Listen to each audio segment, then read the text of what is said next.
الله أكبر الله أكبر الله أكبر الله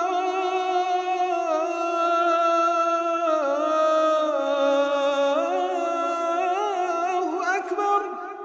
Eh bien écoutez chers amis, bonjour, bienvenue sur la cathédrale de Saint-Augustin.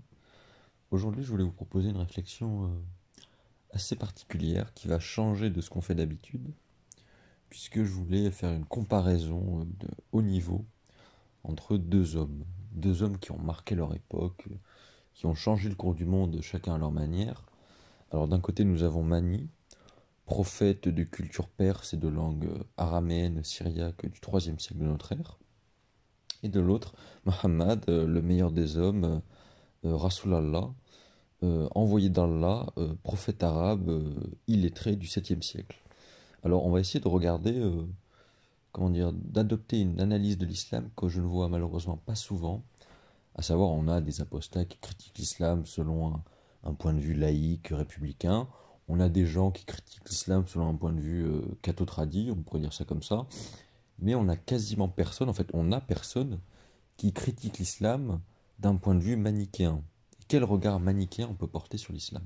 Alors déjà, je vous renvoie à la conférence sur le manichéisme, si vraiment vous ne savez pas du tout ce que c'est. Alors déjà, vous savez, dans le manichéisme, on a un peu cette idée qui vient des gnostiques, mais qui était là aussi avant, de prendre ses distances par rapport au monde matériel qui est vu comme la création d'Ahriman, donc, qui est un nom perse qui indique le prince des ténèbres. On pourrait aussi dire Satan, hein, c'est l'équivalent de Satan dans l'imaginaire judéo-chrétien, pour une fois que cet adjectif veut dire quelque chose. Donc déjà, c'est deux salles, deux ambiances, puisque l'islam, lui, est très ancré dans la matière, très ancré dans les puissances de ce monde, puisque le prophète de l'islam est un guerrier, un marchand d'esclaves, un homme politique, un chef de tribu, qui a essayé de plus en plus d'avoir du pouvoir, notamment lorsqu'il est arrivé à Médine, alors que Mani, lui, a eu l'occasion d'avoir beaucoup de pouvoir, puisqu'il a eu ses entrées à la cour de Shapur, hein, qui est l'équivalent, qui était l'empereur perse de l'époque, hein, donc c'est la deuxième plus grande puissance après l'Empire romain, c'est pas rien du tout en termes d'influence. Et Mani, il a profité de cette influence pour soigner les chrétiens, essayer d'éviter les guerres, soigner les blessés de guerre, faire en sorte que Shapur protège les esclaves chrétiens plutôt qu'il les asservisse, alors qu'il aurait il a eu l'occasion donc il aurait pu se dire bon ben j'ai une certaine emprise psychologique, hein, les sources en font mention, j'ai une emprise psychologique sur le prince, l'un des princes les plus puissants de mon époque, qu'est-ce que j'en fais? Et ben Mani, il a presque été dédaigneux vis-à-vis de lui. Il a été très gentil avec Shapur, mais il n'a pas profité de ça pour essayer de diriger l'empire à sa place. Au contraire, il a essayé de dire bon, je veux bien t'aider si tu protèges les manichéens. Et c'est ce que Shapur a fait pendant un temps, mais Shapur a été désarçonné par Mani, parce que Mani était un prophète qui laissait les gens pantois, en fait. Il était tellement hors du monde et hors du temps, tellement ailleurs, en quelque sorte, que Shapur était très souvent exaspéré par l'attitude de Mani, et Mani n'a pas eu peur des potentiels reproches de Shapur. Il était ce qu'il était. Donc voilà, déjà deux attitudes très différentes. On voit que Mani, lui, étant donné que sa doctrine prend des éléments de plein de croyances religieuses différentes, eh ben, il n'a pas cherché à persécuter ses croyances. Au contraire, il n'a jamais appelé au massacre des zoroastriens, des chrétiens, des bouddhistes. Déjà, le manichéisme interdit la violence, pour les élus en tout cas. Donc voilà, c'est un peu une atmosphère de symbiose religieuse. L'islam persécute les juifs, persécute les chrétiens, persécute les polythéistes du temps même du prophète. Le Coran contient des sourates explicites à ce sujet-là. La tradition musulmane en rajoute une caisse avec les hadiths. Donc voilà, déjà en termes de rapport aux croyances religieuses autres, deux salles, deux ambiances, encore une fois. De même en termes de biographie. Mani ascèse, pas de relations sexuelles, pas de consommation de vin, pas de consommation de viande, énormément de déférence envers la nature. L'islam a repris certains aspects, notamment les espaces, les jardins islamiques qui sont un décalque mais qui existaient déjà dans l'Arabie pré-islamique.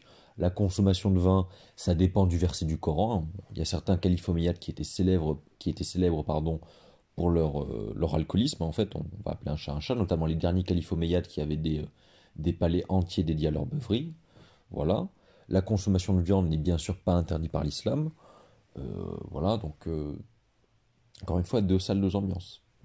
Donc que dire en fait d'un autre côté, on pourrait dire que le manichéisme a été à la fois un peu bête dans son jusqu'au boutisme pacifiste et gnostique exacerbé, mais indirectement, il y a de la non-violence, et aussi le manichéisme répond à certaines tares qui existaient dans certains courants gnostiques radicaux. Bon, ça fait débat parce que énormément de ces descriptions de gnostiques nous viennent d'auteurs chrétiens qui détestaient les gnostiques et qui les réfutaient, mais certains indices laissent à penser qu'il y a pu y avoir des rites infanticides dans certains groupuscules gnostiques, dans cette idée de détestation de la matière. Dans le manichéisme, il n'y a pas ça. Le manichéisme, certes, ne fait pas l'apologie de la natalité, encore plus pour les élus qui sont l'équivalent des prêtres qui n'ont vraiment pas le droit d'avoir de relations sexuelles ni d'enfants, mais de l'autre, le manichéisme part du principe que quand un enfant naît sur Terre, on ne peut pas lui faire de mal, puisque c'est un être vivant, et comme tout être vivant qui apparaît sur Terre, il a en lui des particules de lumière divine, et on ne doit pas lui faire de mal. C'est interdit, qu'il soit enfant ou animal d'ailleurs. Donc voilà, deux salles, deux ambiances. Et je continuerai un peu sur ma lancée dans d'autres capsules, mais on pourrait aussi réfléchir sur ce qu'a apporté le manichéisme et ce qu'a apporté l'islam. Le manichéisme, et ce sera un peu une ouverture, on a des documents manichéens dans plein de langues, parce que le manichéisme s'est adapté aux cultures qu'il a rencontrées. Il a essayé de rendre tangible sa doctrine qui vénérait à la fois Jésus, Zoroastre et Bouddha aux Égyptiens, en faisant référence à leur folklore, aux chrétiens en mettant plus l'emphase sur Jésus, sur Mani en tant que successeur et apôtre de Jésus, aux vieux chinois en évoquant leur culture, aux bouddhistes en évoquant la figure de Bouddha en disant que Jésus, Mani et Zoroastre étaient en quelque sorte des Bouddhas de leur civilisation à eux. Et c'est pour ça qu'on a des documents manichéens dans plein de langues différentes. Les manichéens se réclament de Mani, qui est un prophète de culture perse, parthe en quelque sorte, pour être plus précis, mais de langue araméenne syriaque, donc sémitique, et non pas de langue pélévi, même s'ils le comprenaient très probablement. Mais les prédicateurs manichéens ne sont pas arrivés en imposant la culture perse et la langue syriaque. Au contraire, c'est pour ça qu'on a cette variété de documents manichéens écrits dans plein de langues, parce que le manichéisme était une religion en quelque sorte anti-mondialisme. Il n'y a pas eu de suprémacisme perse ou sémite araméen avec la diffusion du manichéisme. Et là aussi, énorme différence avec l'islam qui est un moteur de l'impérialisme culturel arabe, qui détruit les langues culturelles, les langues locales, les cultures locales. Il suffit de voir le cas du copte en Égypte, des cultures berbères en Afrique du Nord, des cultures même, on pourrait dire syriennes, qui étaient beaucoup plus variées qu'elles ne l'étaient auparavant, des cultures anatoliennes. Enfin, la liste est excessivement longue, chers amis, vous m'avez compris, de la culture perse, bien évidemment, qui a énormément perdu à cause de la diffusion de l'islam. Donc voilà, j'aborderai le sujet plus en détail la prochaine fois, mais je voulais terminer ici cette première capsule. On voit déjà que si on compare, peu importe ce qu'on pense du manichéisme, si on compare ce que le manichéisme est et ce que le manichéisme a fait dans l'histoire, aux civilisations qu'il a rencontrées, et ce que l'islam a fait aux civilisations qu'il a rencontrées, on voit que le bilan positif est beaucoup plus du côté du manichéisme que du côté de l'islam, qui a apporté désolation, perte d'identité culturelle. Il suffit de voir les Maghrébins actuellement ils sont à un stade d'aliénation tellement grave qu'ils finissent par se prendre eux-mêmes pour des Arabes. On en est là. Voilà ce que l'islam a fait aux populations qu'il a rencontrées.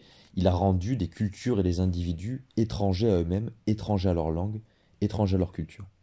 Et le manichéisme, quoi qu'on en pense, n'a jamais cherché à couper les civilisations qu'il a rencontrées de leur culture. C'est pour ça qu'on a des documents manichéens en vieux chinois, en latin, en copte, en syriaque, en grec, en pélévi.